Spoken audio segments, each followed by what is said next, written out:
오늘은 성령 강림 주일입니다. 말세의 사단이 성도들을 넘어뜨리는 특별 전략 회의를 했다 합니다. 결론은 기도하는 것만 막으면 된다고 했다는 겁니다. 어떤 사단의 졸개가 말합니다. 핍박을 주어 보았는데도 소용없더라. 기도하지 못하게 하면 성령이 역사하지 않는다. 차차 하겠다는 마음을 씌워주기만 하면, 안 하겠다는 마음을 심어주면 금방 우리의 전략이 알아차릴 것이니 차차 하겠습니다. 제가 혼자 하겠습니다. 이런 마음을 심어주라는 거예요. 그리고 또 다음에 하겠습니다. 이런 마음을 심어주라는 거예요. 그러면 점점 나태해져서 넘어지게 된다는 것입니다. 오늘 우리들의 삶 가운데 악한 영들은 무서운 모습으로 공포스럽게 우리 앞에 나타나지 않습니다. 양의 탈을 쓰고 교묘하게 우리 앞에 나타나서 다음에 하지 뭐, 내일 하지 뭐 하면서 자꾸 미룹니다. 하지만 오늘 우리들의 삶 속에 성령께서는 강하고 급한 바람같이 바로 금방 이렇게 하도록 우리를 이끄시기 때문에 그 성령의 감동하심을 우리가 늦추지 말고 적극적으로 여러분이 행동으로 옮기시는 저와 여러분 되길 원합니다. 하나님은 예수님을 믿는 자에게 고아처럼 혼자 내버려 두시지 아니하고 천지를 창조하실 때부터 함께 하셨고 사랑으로 보호하고 인도하시며 또 구하는 자에게는 능력으로 역사하여 주셨습니다. 창세 전부터 함께 하셨던 성령님은 지금도 동일하게 우리에게 역사하시고 있다는 사실을 믿으시고 우리는 성령의 충만함을 구해야 합니다. 구약에도 성령의 역사하심은 여전히 일하셨고 주님이 오셨을 때도 그랬고 지금도 다시 오실 주님을 기다리는 이때도 성령은 역사하신다는 사실입니다. 오늘 구약에 나타난 성령의 임하심은 성령으로 창조의 사역을 시작했다는 것입니다. 구약 성경에는 성령이라는 직접적인 표현 대신에 거룩하신 영, 하나님의 영 이렇게 사용됩니다. 창세기 1장 2절에 보면은 땅이 혼돈하고 공허하며 흑암이 깊음 위에 있고 하나님의 영은 수면 위에 운행하시니라 라고 하나님의 영을 1장 2절에 언급합니다. 히브리어로 하나님의 영은 르하으이고 그리고 이것은 헬라어로는 퓨누마 이런 뜻이지만 이것은 바람, 숨 이렇게 나타납니다. 이렇게 숨을 이런 바람을 나타납니다. 창세기 1장 2절에 그런데 이것을 단순하게 어떤 인격이 없는 바람이나 숨이 아니라 오늘 하나님의 영이 수면 위에 운행하시라 라고 표현하고 있습니다. 결국 무슨 소리냐면 성령은 단순히 바람이 아니고 인격을 가지고 혼돈하고 공허한 땅을 흑암이 깊음 위에 있는 땅을 성령으로 운행하신다는 것입니다. 이 세상을 사람이 살 수 있는 생기 있는 공간으로서 변화가 시작하신다는 의미입니다. 하나님은 인간을 흙으로 지으시고 생기를 그 코에 불어 넣으셔서 생영이 되게 하셨습니다. 사람이 죽는다는 것은 우리 안에 불어 넣어졌던 생명이 코를 통하여 나가면 그건 죽었다 이렇게 말하는 것입니다. 저도 돌아가신 분을 꽤 요양원에서 많이 보았지만 살아있다는 것은 온몸이 따뜻하고 하지만 돌아가실 쯤 되면 발부터 손끝부터 차가워지기 시작합니다. 영혼이 코에서 빠져나갔을 때 그 몸은 차디찬 그냥 죽어있는 몸뚱아리밖에 되지 않습니다. 우리 안에 하나님의 영이 들어왔기 때문에 우리는 아름답고 생기 있고 또 주의 일을 감당할 수 있습니다. 성령은 구약에서 보호와 인도를 하셨습니다. 오늘 영은 수면 위에 운행하시니라. 이 운행이라는 것은 신명기 32장 11절에 단 한 번 사용합니다. 그것은 뭐냐면 마치 독수리가 자기 보금자리를 어지럽게 하여 자기의 새끼 위에 너풀거리며 그의 날개를 펴서 새끼를 받으며 그의 날개 위에 그것을 얹은 것 같이, 결국 하나님께서 하나님의 자녀들을 훈련하시며 인자하게 또 하늘 높이 날아서 새끼를 떨어뜨리고 새끼를 받고 이 모든 훈련 과정에 보호하시는 그런 하나님으로 그 맴도는 모습, 그것을 운행한다라고 표현합니다. 그때 한 번 사용됩니다. 이렇듯이 성령은 선택한 백성이 출애굽할 때 낮에는 구름 기둥으로 밤에는 불 기둥으로 이스라엘 백성을 인도하고 보호해 주셨습니다.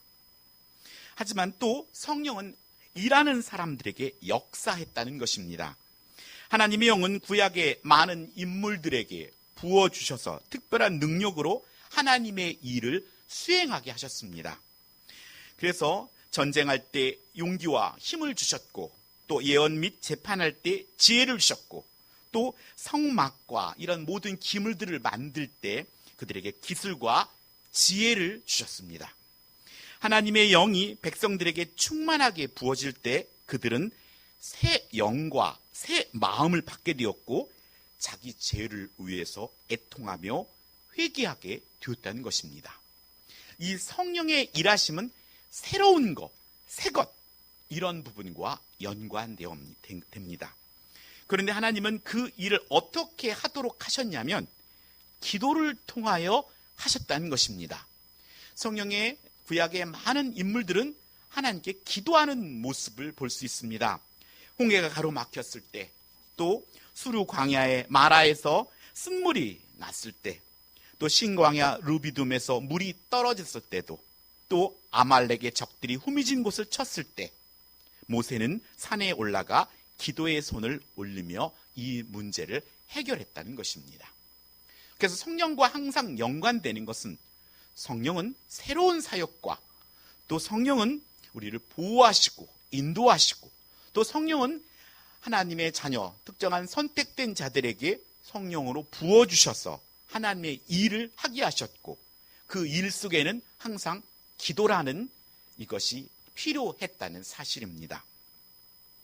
구원받은 자들에겐 인생의 광야 생활에서도 여전히 이런 문제에 맞닥뜨립니다. 이 해답의 비밀이 곧 기도로 풀어야 한다는 사실입니다. 하여서 여러분이 잘 예레미야 33장 3절에는 너는 내게 부르짖으라 내게 응답하겠고 내가 알지 못하는 크고 비밀한 일을 내게 보이리라 라고 말씀합니다. 다윗은 기도의 사람으로서 시편 150편 중 거의 절반을 다윗의 시로 기록되었습니다. 수많은 역경을 기도로 물리치고 승리하는 시가 대부분입니다. 하나님은 이사야 11장 1절로 2절에 이새의 줄기에서 한 싹이 나며 그 뿌리에서 한 가지가 나서 결실할 것이요 그의 위에 여호와의 영 곧 지혜와 총명의 영이요 모략과 재능의 영이요 지식과 여호와를 경외한 영이 강림하실 것을 약속합니다. 그렇게 이새의 아들 다윗의 후손으로 오시는 예수님께 임한 성령으로 또한 교회가 시작됐고 구원 사역이 시작된다는 사실입니다. 오늘 그렇다면 신약에 임하신 성령님은 또 어떻게 일하셨습니까? 예수님이 성령으로 이 땅에 오셨고 성령으로 사역을 시작했다는 것입니다.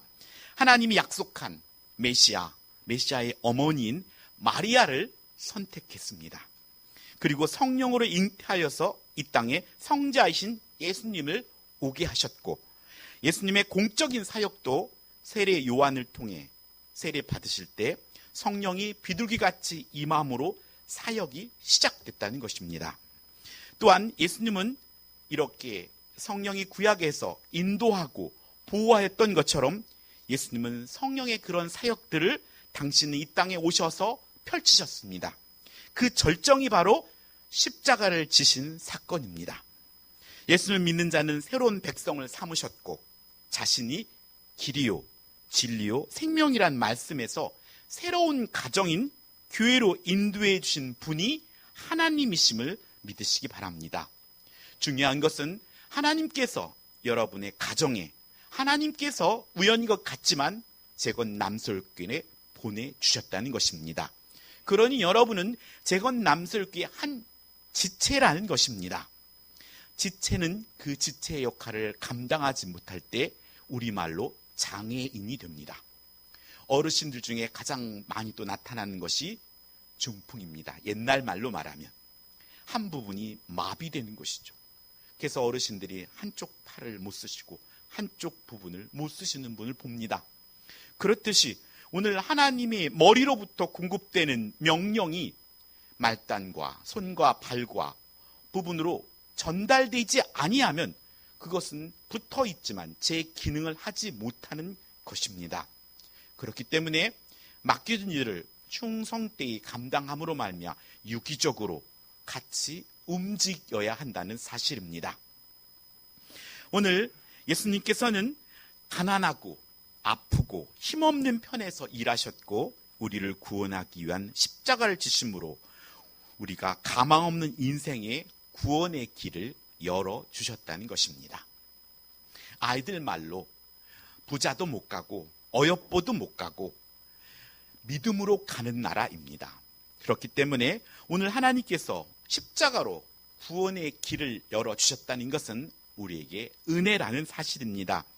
신약의 예수님은 제자들을 선택하시고 가르치셨고 성령을 약속했다는 것입니다. 구약에 있는 성령님이 예수님을 통하여 더 구체적으로 신약에 적극적으로 개입하시는 것을 볼 수 있습니다. 그래서 제자들을 선택하시고 나를 따르라 하고 또 그 이후에는 성령을 약속합니다. 예수님은 제자들을 택하시고 그들과 함께 먹고 자며 삶의 현장에서 제자들을 훈련하셨습니다. 이것이 예수님께서 공생의 기간 제자들을 훈련한 것이 약 3년 기간 동안입니다. 먹고 자고 그것은 말과 삶이 일치함을 보여준 것입니다. 그래서 궁극적으로 많은 교회들이 예수 제자 훈련을 하지만 가르치는 자와 먹고 자면서 공부하는 것, 그것이 올바른 교육입니다. 가르치는 자의 입술을 통해 나온 말을 가르치는 자가 살아내고 있는지, 그렇지 않다면 그건 반쪽짜리 교육밖에 되지 않기 때문입니다. 오늘 이렇게 성령은 우리로 하여금 가르쳐서 지키게 하라고 합니다. 그것은 머리와 삶이 하나로 연결돼야 한다는 것입니다. 머리로는 많이 알고 있는데 삶으로 살아내지 못한다면 아직도 그것은 믿음이 없는 것입니다. 성경은 행함 없는 믿음은 죽은 믿음이라고 분명하게 말씀하고 있기 때문입니다. 예수님은 성령을 보내주셔서 주께서 십자가에서 이룬 구속사역을 실체적으로 우리에게 적용하고 구원에 이르기를 원하신다는 사실입니다. 짜장면을 어제 아내랑 먹었습니다. 짜장면은 면에 짜장을 부어야만이 본연의 맛을 낼 수 있습니다. 그렇듯이 하나님의 말씀에 성령이라는 것이 같이 연합되지 아니하면 우리는 신앙생활은 맛없는 신앙생활, 메마른 신앙생활을 할 수밖에 없습니다. 그래서 말씀과 성령의 균형을 맞추어야 한다는 것입니다. 아이들에게 말합니다. 제가 아이들에게 가르칠 때 운전 자동차가 있는데 자동차는 말씀이야. 그리고 자동차의 핸들이 말씀이라면 성령은 엔진이야. 하나님의 말씀이 핸들과 같다면 하나님의 엔진은 성령이라는 겁니다. 아무리 좋은 자동차, 우회자 자동차가 있다 하더라도 엔진이 없으면 자동차는 움직일 수 없습니다. 그냥 그대로 눈으로만 보는 거죠. 하지만 핸들이 없고 엔진만 커서 그렇다면 그 자동차는 그냥 그 속도만큼이나 가서 들어받고 큰 데미지를 입게 됩니다.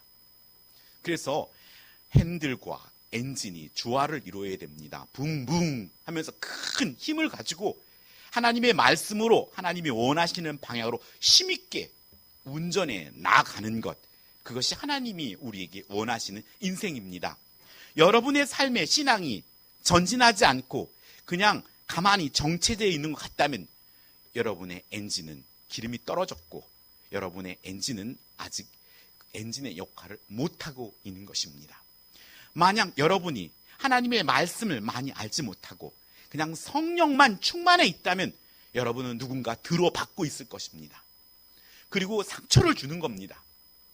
하나님이 원하시는 방향으로 하나님의 뜻대로 핸들을 움직이지 않고 이쪽 벽에 가서 쿵 받고 저쪽 벽에서 쿵 받고 그래서 사람들을 아프게 하고 다치게 할 수 있다는 것입니다. 그렇기 때문에 오늘 우리들의 삶 가운데 말씀과 성령의 충만함의 두 균형을 아름답게 이루어가는 것은 성령의 시대를 살아가고 있는 우리들에게 꼭 필요한 일입니다. 예수님은 그것을 기도의 본을 통하여서 보여주셨습니다. 공생의 시작부터 기도하셨고 습관을 쫓아 기도하셨고 예수님 기도는 겟셋마네 동산의 절정에 달하면서 애써 더욱 간절히 기도하시니 땀이 땅에 떨어짐에 핏방울 되기까지 기도하셨다는 것입니다. 특히 감람산에서 습관을 쫓아 기도하셨는데 바로 그 자리에서 하늘로 승천하신 것은 우연이 아니라 기도하는 자리가 바로 하나님의 역사를 시작하는 자리임을 보여주고 있는 것입니다. 오늘 새로운 성령의 공동체에 임하신 성령님, 누가복음의 저자와 오늘 사도행전의 저자가 누가라는 인물인데 누가복음을 마무리하면서 예수님의 승천의 모습을 보여줍니다. 예수님께서 손을 들고 축복하시며 하늘로 올려질 때 예수님의 제자들은 예수님을 경배하고 큰 기쁨으로 예루살렘으로 돌아와 늘 성전에서 하나님을 찬송하였습니다. 이 찬송하였다는 말은 예배하였다는 말입니다. 그리고 그들은 예루살렘을 떠나지 말고 하나님께서 약속한 성령을 기다립니다.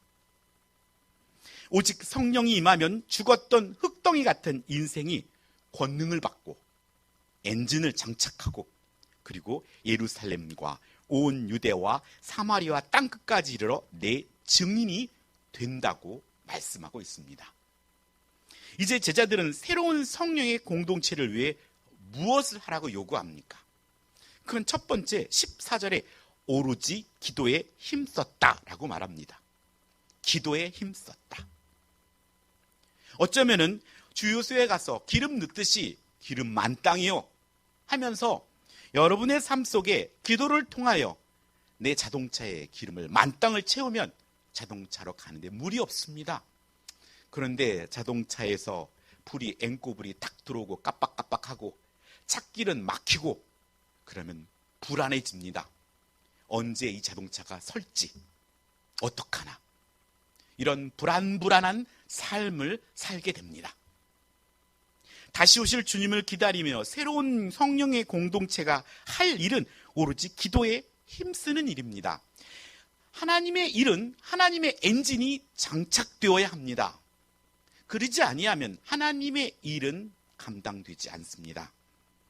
사무엘은 스스로가 기도를 쉬는 것을 죄로 여겼습니다. 창조와 또 인도와 보호, 또 하나님의 사람을 선택하셔서 성령을 부어 능력 있게 일함에도 기도를 통해 일하셨습니다.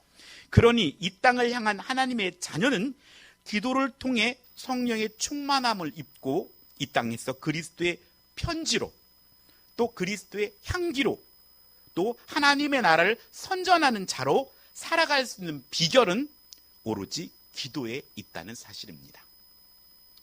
그렇기 때문에 기도를 하지 아니하면 우리는 한 발자국도 나아갈 수 없습니다.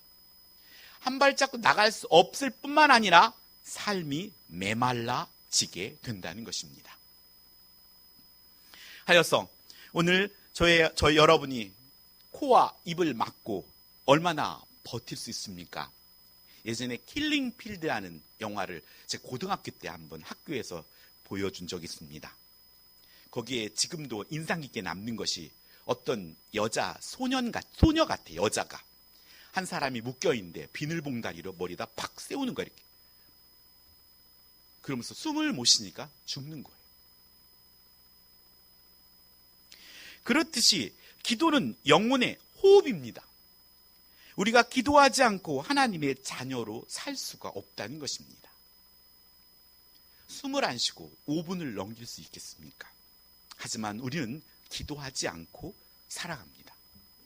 그렇다면 기도하지 않고 살아간다는 것은 살곤 있으나 하나님의 자녀로는 죽은 거와 다를 바가 없다는 것입니다.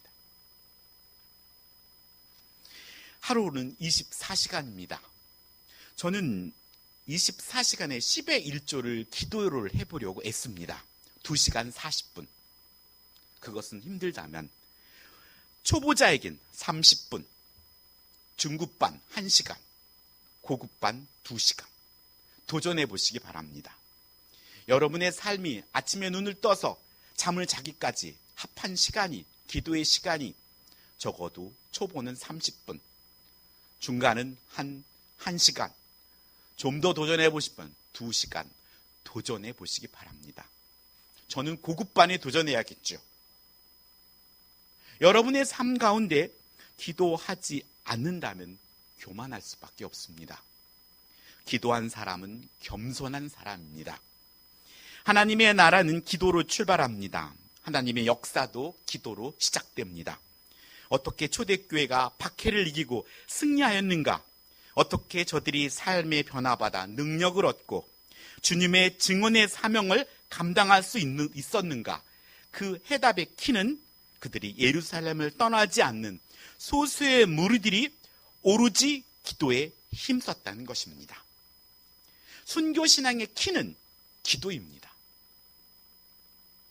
우리 재건교회의 믿음의 선배들은 하나님께 예배하기 위하여 다니엘이 3번 드린 것이나 4번까지 드리도록 했고 금식과 기도의 사람들이었습니다.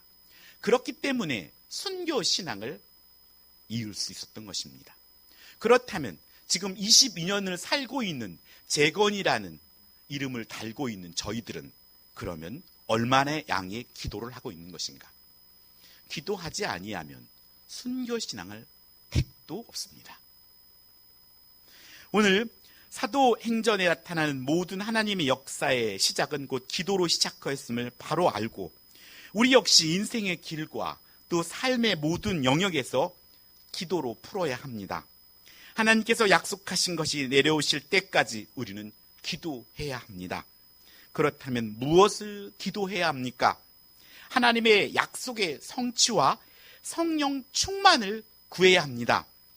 사도행전 1장 4절에는 사도와 같이 모이사 저에게 분부하여 가라사대 예루살렘을 떠나지 말고 내게 들은 바 아버지의 약속하신 것을 기다리라 라고 말씀합니다.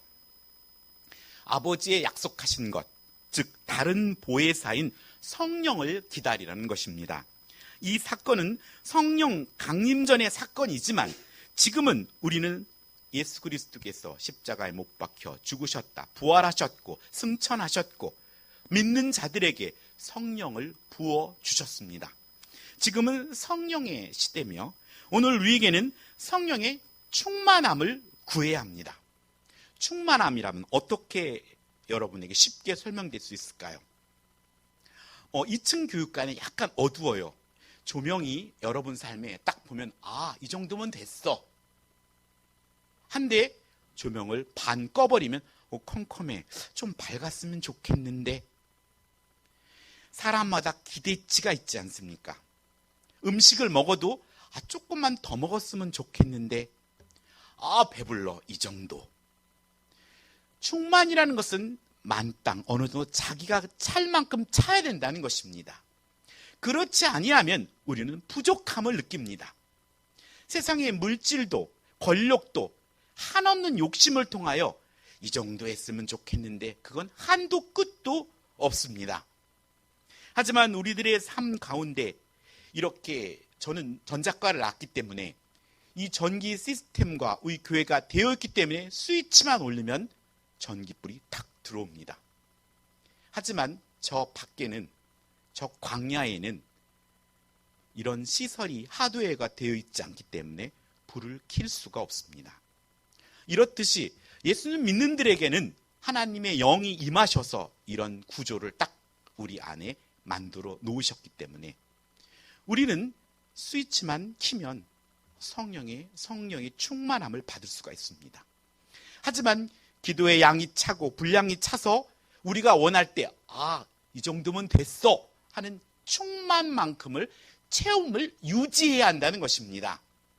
스마트폰의 배터리가 꽉 바늘 3개 꽉 차지가 되거나 했을 때 꽉 차 있어야 되는데 하나 빠지고 10%, 5%, 3%의 빨간불이 들어오면 조금 있으면 이 스마트폰 꺼지겠는데, 항상 그런 초조한 삶을 유지하는 것이 아니라 옆에 보조 배터리 하나 가방에 넣고 해서 배터리도 하나 가방에 넣고, 그래서 삶 속에 충만을 유지해야 한다는 것입니다. 가만히 있으면 에너지는 빠지게 되어 있습니다. 우리의 몸도 살면 때가 되면 배가 고픕니다. 그래서 아침을 먹고 점심을 먹고 저녁을 먹고 하듯이 우리 안에 계속 공급되지 아니하면 우리는 계속해서 충만한 상태를 유지하지 못하고 고갈된 상태에 살아갈 수밖에 없다는 사실입니다. 그래서 성경은 성령의 충만함을 구해야 합니다. 물론 예수님을 나의 구주로 영접하지 않은 사람들은 예수님을 나의 온전한 주인으로 영접하는 것이 첫 번째 일입니다. 진실로 내가 예수님을 나의 주인으로 영접했는가? 그것이 첫 단추입니다. 그리고 나서는 우리에게 성령의 충만함을 구해야 합니다. 성령의 충만함을 구한다는 것은 진리의 말씀을 대면하고 말씀 앞으로 나아가기를 구해야 합니다. 그것이 바로 예배입니다. 여러분이 예배의 자리를 사모하고 말씀 앞에 자신을 대면해야 하고 말씀을 가지고 기도해야 하고 말씀 앞에 서야 하는 것, 그게 기도입니다. 이 기도는 약속이기 때문에 그렇습니다. 엄마 약속했지, 나 100점 맞으면 자전거 사주기로. 그 약속을 근거로 했기 때문에 부모가 약속한 말은 어길 수가 없는 것입니다. 약속했잖아, 분명히. 그래서 하나님의 약속의 말씀을 붙들고 기도하려면 하나님의 말씀을 알아야 하고 들어야 하고 그 말씀이 내게 주신 말씀을 가지고 기도해야 되는 것이죠. 저 옆집에 홍길동한테 말한 것을 가지고 엄마 홍길동이 100점 맞으면 10,000원 준다고 그랬는데 왜 나는 안 주나? 그거는 말이 되지 않지 않습니까? 그렇기 때문에 예배를 통해 내게 주신 말씀을 붙잡아야 하는 것입니다. 그 약속의 말씀을 붙들어야 하고 그 약속의 말씀을 가지고 하나님께 기도해야 하는 것입니다. 왜 남의 거 가지고 하나님께 요구합니까? 그것은 하나님이 원하시는 것이 아닙니다. 그래서 하나님은 재건남술께 여러분을 보내주신 겁니다. 부족한 종의 입술을 통해 증거되는 그 말씀을 가지고 기도하라는 것입니다. 그 말씀이 여러분에게 주신 하나님의 약속의 말씀이기 때문입니다. 오늘 성령의 충만함의 요소는 말씀을 들어야 하고 읽어야 하고 내게 주신 말씀을 대면하고 말씀으로 기도할 때 성령 충만해집니다. 하나님, 이 주신 말씀대로 살아보려 했는데 잘 안 되네요. 하나님, 이 말씀을 살려면 제게 이런 어떤 능력과 이런 물질이 어떤 이런 사람이 저게 있어야겠어요 하며 이 말씀을 이루어가는 기도를 주 앞에 매달리며 부르짖고 그렇게 기도할 때 하나님으로부터 크고 비밀한 일을 응답받게 된다고 성경은 말씀하고 있습니다. 우리에게 주어진 성령의 감동, 쓰여진 말씀이 진리의 영이신 성령님의 조명하심을 통해서 우리에게 깨달아지기를 간구하며 경청해야 합니다. 오늘 이 조명이 있기 때문에 말씀이 보여지는 것입니다. 그래서 성령의 조명하심을 구하는 것입니다. 불이 꺼지면 말씀이 보이질 않기 때문에 성령의 조명하심이, 오늘 읽은 이 말씀이, 들은 이 말씀이 이렇게 하나님께서 불을 탁 켜줘야만이 아하! 하고 깨닫게 된다는 것입니다. 깨닫지 아니하면 적용할 수 없고 또 삶으로 연결을 할 수가 없기 때문입니다. 오늘 성령의 충만함을 받으면 개인이, 가정이, 교회가 무엇을 우선으로 해야 하는지를 깨닫게 해주십니다. 여러분에게 비전과 꿈이 무엇인가 궁금하십니까? 성령의 충만함을 사모하시고 성령의 충만함을 받으시기 바랍니다. 제가 사업하는 게 제 꿈이었어요. 하지만 군대에서 열심히 예수님 믿으면서 성령의 충만함을 받았을 때 내가 하는 사업은 뭐를 팔거나 뭐를 만들고 하는 것이 아니라 사람을 가르치는 일이 내 비전임을 하나님이 주셨어요. 그래서 군대 가기 전까지 삼성에 다니면서 연구원으로 있었지만 경제학과 3학년을 다니는데 그만뒀어요. 이제 이것은 내가 아니고 가르치는 일이어야 된다. 그래서 주일학교 부장을 하면서 청년 시절에 청년회장을 하면서 담임 목사님께서 제게 주일학교 설교를 맡기셔서 아멘 하고 하다가 설교 공부를 더 하고 싶어서 어린이 선교신학에 들어가서 만난 게 제 아내예요. 하나님의 일을 그 비전을 따라갔더니 저의 길을 형통하게 인도해 주셨어요. 오늘 이 교회에 우리의 삶 가운데 여러분이 가장 먼저 해야 할 것, 우선시해야 할 것, 그 비전은 성령 충만의 해답이 있다는 사실을 믿으시기 바랍니다. 오늘 우리 삶 속에 이렇게 이 성령의 충만함을 구하기 위해서 오늘 본문에 읽었던 것처럼 15절에 베드로는 기도하는 가운데 새로운 성령의 공동체에 필요한 것이 무엇인지 깨닫게 되었고 가롯 유다를 대신할 일꾼을 선출하자는 제안을 하게 되었다는 것입니다. 그래서 오늘 오순절 사건과 예수님의 승천 사건 사이에 오늘 본문 앞절이 나타나고 있는 것입니다. 오로지 기도에 힘썼더니 베드로로 하여금 오늘 일꾼을 뽑아야겠다. 일꾼을 채워야겠다. 하여서 그들은 가롯 유다를 대신할 일꾼을 선출하자는 제안을 하게 되고 일꾼의 사명은 우리와 더불어 예수께서 부활하심을 증거할 사람, 그것이 바로 일꾼입니다. 오늘 우리와 더불어 예수님께서 부활하심을 증언할 사람, 이것이 일꾼입니다. 그들은 바사바라고도 하고 별명이 요셉인 사람과 마띠아를 추천합니다. 그리고 하나님께 기도합니다. 주여, 이 두 사람 중에 누가 주님께서 택하신 바 되어 봉사와 및 사도의 직무를 대신할 자인지 보여주시옵소서. 우리는 그렇게 일꾼들을 세웠고 투표를 해서 세웠습니다. 이것은 사람들이 뽑은 게 아니라 교회를 통하여 하나님께서 일하라고 뽑아주신 것을 믿어야 합니다. 하나님께서 주신 사명입니다. 그 사명을 감당하지 않는 것은 자기 일을 하지 않는 것입니다. 내가 집에 어머니고 아버지고 할아버지고 할머니라면 그 역할을 감당해야 합니다. 그것이 그 역할을 감당하지 않을 때 그 공동체는 바로 설 수 없고 온전하게 아름다운 모습을 이루지 못하게 된다는 사실입니다. 오늘 우리의 영혼이 하나님의 마음으로 넘쳐 흐르는 성령의 충만함은 삶의 여유와 풍성함을 줍니다. 우리의 삶이 메마르고 쉽게 서운한 마음이 들고 시기와 질투의 마음이 들거든 내 안에 성령의 충만함이 되어 있지 않고 오늘 이 바늘이 게이지가 오늘 깜빡깜빡하고 있구나 라고 보면 됩니다. 내 마음속에 기쁨과 즐거움이 사라지고 눈물도 사라지고 웃음도 사라졌다면 나는 지금 성령의 충만해 있지 않구나 라고 생각하면 됩니다. 핸드폰에 배터리가 방전되면 배터리 충전기에 갖다 집어넣으면 조금 있으면 충전되듯이 여러분은 하나님께로 나와 부르짖고 하나님을 찾게 되면 여러분은 성령의 충만한 상태를 유지할 수 있게 되는 쉬운 원리입니다.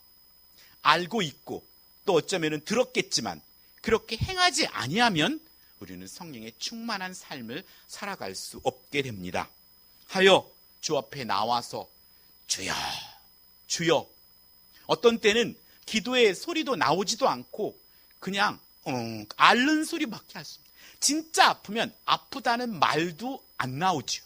그냥 눈에서 눈물이 두루루 흐르고 그냥 식은땀 나고 입에서 말도 안 나와요. 그렇게 하더라도 주의 전에 나오면 주님께서는 우리의 중심을 다 아시고 그의 모습과 행동이 당신을 의지하는 것을 보시고 그를 통하여 성령의 충만과 형통의 길로 인도해 주실 것을 믿으시고 여러분이 기도의 자리로 나오기를 소원합니다.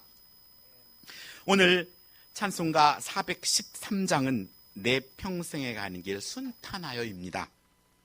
이따 한번 불러볼 건데 이 찬송은 1873년에 시카고대 한 화재로 인해서 경제적 어려움에 직면하고 그의 가족은 유럽 여행을 계획하였는데 그가 사업 때문에 출발하지 못하고 아내와 4딸이 먼저 배에 타고 출발합니다. 그런데 이 4딸이 유럽으로 보냈는데 영국의 배의 공격으로 4딸이 모두 죽습니다. 아내만 살고. 그래서 이 아버지는 구조된 아내를 만나기 위해 영국으로 가다가 딸들이 죽은 그 장소에 머물러서 갑판에서 그때의 끔찍한 일을 생각하며 갑판에 섰을 때 그는 자신의 딸들이 파도 속에 있지 않고 오히려 하나님의 품 속에 있다는 것을 확신하게 되었고 그 절망의 순간에 작곡한 호레이스 스페포드라는 곡입니다. 고통스럽고 처절한 비극의 현장에서 주님의 위로를 그는 경험했던 것입니다. 성령은 우리를 통하여 위로를 주신다는 것입니다. 성경의 많은 찬송가들이 그냥 부를 것이 아니라 그들의 삶의 고난 속에서도 당신을 스스로를 위로하였던 하나님을 만난 자들의 신앙의 고백이 담겨져 있다는 것입니다. 우리 찬송가 413장 1절만 한번 잠깐 불러보겠습니다.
우리나라 사람들은 예전에 인사할 때 진지 잡섰습니까?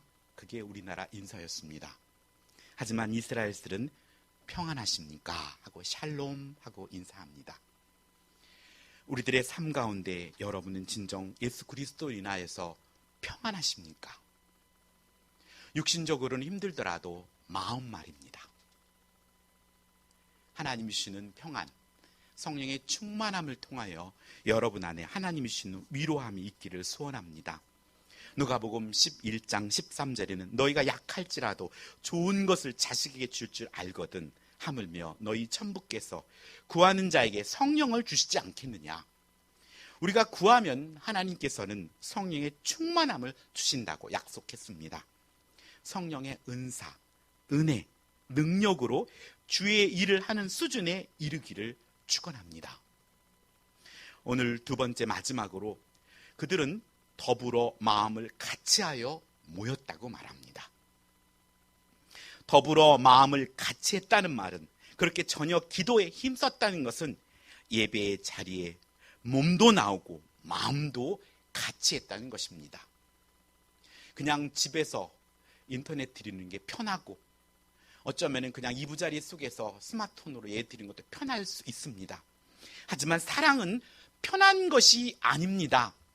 어머니가 12시가 되는데 아들이, 자녀가 엄마 배고파 하면 눈을 부비더라도 일어나서 자녀에게 먹을 걸 챙겨주는 게 부모입니다. 사랑하기 때문에 불편함을 너끈히 감수합니다. 그것이 바로 사랑입니다. 사랑은 가까이 불편함을 감수하더라도 흡족하게 주고 싶은 것, 그것이 바로 사랑입니다. 오늘 마가의 다락방에 모여든 12사도를 비롯한 120명이 더불어 마음을 같이하여 모였습니다. 시간이 나면 예배의 자리에 나오고 또 기도하는 것이 아니라 우리는 시간을 내서 참여해야 합니다. 삶의 중심에 예배가 있어야 합니다. 기도의 시간을 정해놓고 일정하게 기도해야 합니다. 주일 성수는 삶의 우선에 놓아야 하지만 직업상 또 어떤 특별한 일상 주일을 성수할 수 없다면 주중이라도 한 날을 정해서 수요 예배든 새벽이라도 와서 한 날을 주의 시간으로 구별해서 정한 날로 성수하길 바랍니다. 사도행전 2장 1절로 오늘 읽은 4절에 오순절날 다 같이 한 곳에 모였더니 호련히 하늘로부터 급하고 강한 바람 소리가 있어 그들이 앉은 온 집이 가득하며 마치 불의 혀처럼 갈라지는 것들이 그들에게 보여 각 사람 위에 하나씩 임하여 있더니 그들이 다 성령의 충만함을 받고 성령이 말하게 하심을 따라 다른 언어를 말하기 시작하니라 라고 오순절 사건을 묘사하고 있습니다. 오순절날 마가의 다락방에 예수님께 약속한 성령의 불이 불의 혀같이 갈라져서 각 사람 위에 하나씩 있지만 그 불은 하나라는 것입니다. 여러분이 불을 피워보십시오. 이렇게 불들이 갈라지는 것이 보이지만 그 근원은 하나이지 않습니까? 오늘 여러분 안에 짚어져 있지만 여러분 예배를 마치면 각자의 삶의 자리에 가서 오늘 올림픽 할 때 봉송하듯이 그 불을 붙들고 여러분의 삶의 자리에서 빛을 비추는 것입니다. 그것은 한 근원에서 나온 불이라는 사실입니다. 이것은 교회가 하나여야 한다는 것을 말합니다. 성령을 통한 교통함이 따로가 아니라 하나라는 지체의식으로 서로 다른 언어이지만 듣게 하는 교통함이 있다는 사실입니다. 바벨탑 사건 통하여 언어들은 모두 갈라졌고 사람들은 흩어졌지만 이 성령 강림절 사건을 통하여 각기 다른 언어들이 내 귀에 들려졌다는 것입니다. 그 마음과 그 언어들이 내게 바로 느껴졌다는 것입니다. 이것이 성령의 사역입니다. 또한 성령은 교회를 하나 되게 하는 역할을 하며 요한복음 3장 8절에 바람이 임의로 불매 네가 그 소리를 들어도 어디서 와서 어디로 가는지 알지 못하나니 성령으로 난 사람들로 다 그러하니라. 바람이 붑니다. 도대체 이 바람이 어디서 왔지? 하지만 나는 압니다. 바람이 느낄 수 있으니까. 아, 시원하다. 하지만 이 바람이 어디서 왔는지 모르지만 성령의 사람은 구원의 길로 인도되고 하나님이 구원 쪽으로 민다는 것입니다. 우리를. 가만히 보면 그 사람이 하나님이 원하신 쪽으로 향하고 있는 것입니다. 성령의 사람은. 하지만 성령의 사람이 아닌 사람은 가만히 보니까 하나님이 기뻐하진 않는 쪽으로 흘러가고 있는 겁니다. 이게 성령의 사람인지 아닌지 알 수 있는 것입니다. 성령의 사람은 하나님께서 구원의 길로 인도하고 승리의 길로 인도합니다. 성령의 사람은 하나님이 주신 기회를 잡습니다. 아, 이것이 하나님 주신 기회야. 로또를 말하는 것이 아니라 삶 속에 이거야 확신을 주신다는 것입니다. 확신. 성령의 사람은 이렇게 말하심을 따라, 성령의 말하게 하심을 따라 말하게 됩니다. 그래서 이 성령의 이 방언은 언어의 훈련의 첫 단추입니다. 방언이 무엇입니까? 하나님의 말하게 하심을 따라 내 입을 들이는 것입니다. 내가 하는 기도가 아니라 내 입술을 하나님께 맡기는 것이 방언 기도입니다. 그래서 방언을 통하여 내 입술이 하나님이 원하시는 말을 내 입을 통해 나오게 되는 것, 훈련입니다. 하나님이 성령의 말하게 하심을 따라 말하지 않고 내 안에는 내 의지로 말하는 것은 그건 믿음의 언어가 아니라는 것입니다. 하여서 하나님의 말하게 하심을 따라 말하듯이 우리의 삶도 성령의 인도를 따라 행하는 자리까지 이루어야 합니다. 성령은 성도를 하나 되게 합니다. 바로 그 위에 성령의 은혜와 은사를 주십니다. 그것은 교회를 덕스럽게 하기 위함입니다. 더불어 마음을 같이하여 모이길 힘씁시다. 모여 하나님을 찬양하고 함께 기도합시다. 교회의 부흥을 위해서는 교회에 모여 온 교우들이 함께 모여 열심을 내어 오로지 기도에 힘써야 합니다. 정해진 예배, 정해진 기도, 또 각자의 자리에서 여러분이 호흡처럼 기도하기를 힘써야 합니다. 모여 하나님을 찬양하고 예배하며 전혀 기도에 힘쓸 때 거룩한 성령의 기름 부음 받는 역사가 일어날 것입니다. 이번 한 주간도 여러분의 삶 가운데 기도와 모이기를 힘쓰는 그런 삶으로 나아가기를 결단하는 저와 여러분이 되기를 예수님의 이름으로 축복합니다. 기도하겠습니다. 사랑이 많으신 여호와 하나님 감사드립니다. 창세로부터 지금까지 성령께서 함께해 주셔서 우리에게 임하셨고 역사하셨음을 말씀을 통해 들었습니다. 새로운 성령의 공동체에 임하신 성령님, 그들이 마가의 다락방에서 오로지 기도에 힘썼을 때 아버지 하나님, 그 공간에, 그 개인의, 교회에, 나라 민족에 무엇을 우선으로 해야 하는지 깨닫게 되었고 확신 속에 나아갈 수 있었습니다. 우리가 곤경에 처했을 때 또한 성령은 우리를 통해 위로하시고 우리가 더불어 마음을 같이하여 기도하고 예배하기를 기뻐하시는 주님, 진실로 우리의 삶 가운데 성령을 통한 하나됨과 또 성령을 통하여 우리의 입술을 맡기고 삶을 맡기며 또한 성령이 주시는 그 기회를 붙들고 나아가는 저희들의 삶이 되어서 오늘 기도에 힘쓰므로 성령의 기름 부음이 있는 성령의 충만한 삶으로 살아갈 수 있도록 아버지 도와주시옵소서. 감사드리며 예수님의 이름으로 기도드립니다. 아멘.